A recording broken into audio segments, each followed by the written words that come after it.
friends, good afternoon. Again, welcome to my YouTube channel. Today we will discuss the fourth unit, the gold frame, which is written by R.K. Lakshman. So, first of all, we will discuss the writer's introduction. Rashipuram Krishna Swami Lakshman, his full name, was an Indian cartoonist, humorist and illustrator. He is best known for his famous work, The Common Man, and also known for his work, You Said It, in the Times of India, which started in 1951. He is born on 24 October 1921, Mysore, Karnataka in India, and died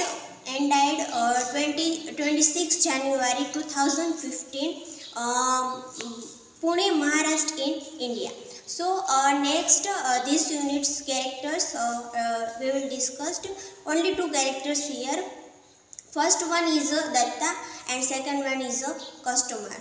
The customer name is not given the story.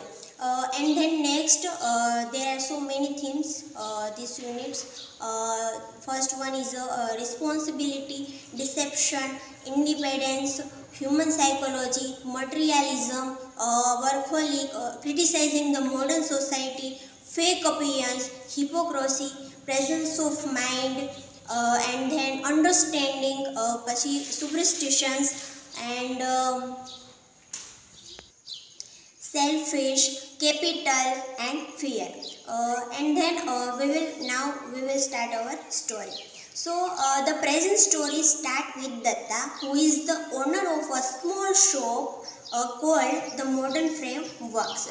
He used to put pictures into frames. Datta usually do not start the works because it often happens that when the customer give the order to make frame for photo, and then Datta make it with full enthusiasm and in given time. But customers don't show months or sometimes never. So Datta make it frames while the customer come for price for it and make sure.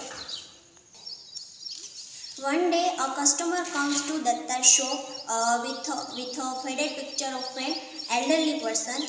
The man in the picture has a whiskers and a huge turban. It is a standard portrait taken in a bygone era. The customer speaks with reverence about the great qualities of the man, and he demands that the best frame be used, and after considerable discussion settles on an important German frame with an oval cut mount. Datta is a well-passionate man for his work, and though the work is to be after delivered a fortnight, the customer shows up after just 10 days and asks if it is ready. He understands then that the customer quite serious about getting the photograph. Obviously, the photo is a cherished possession and the customer immense regard for the person in the photo. Datta decides to begin a work at once. But then a terrible thing happens. A tin of enamel paint accidentally spills over the photo. Then Datta tries to rub the paint on the photo with a cloth, but unfortunately half the base and the entire turban get erased. Datta is a panic stricken. He does not know what to do as the photograph is completely spoiled. Then Datta racked his brain for a long while till he was overtaken by exhaustion. As he looks around in dismay, an idea was takes shapes Datta's mind. that he plans to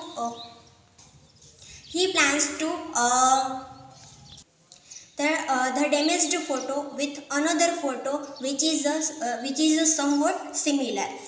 He finds a suitable photo for this purpose, that puts it in a dazzling gold frame. He hopes that his deception will go unnoticed, and nevertheless he is anxious and very nervous. Datta is anxious and nervous about the hoax, and he had played. At last, the customer came for his photograph. Datta's heart began to race. Nevertheless, the customer he gave the photograph to the customer, and the customer arrives and asks if the work has been completed. Datta slowly removes the cover, hands over the photo, and the customer eagerly looks at it. Datta waits with bated breath. Almost at once, the customer shouts in anger, "What have you done?"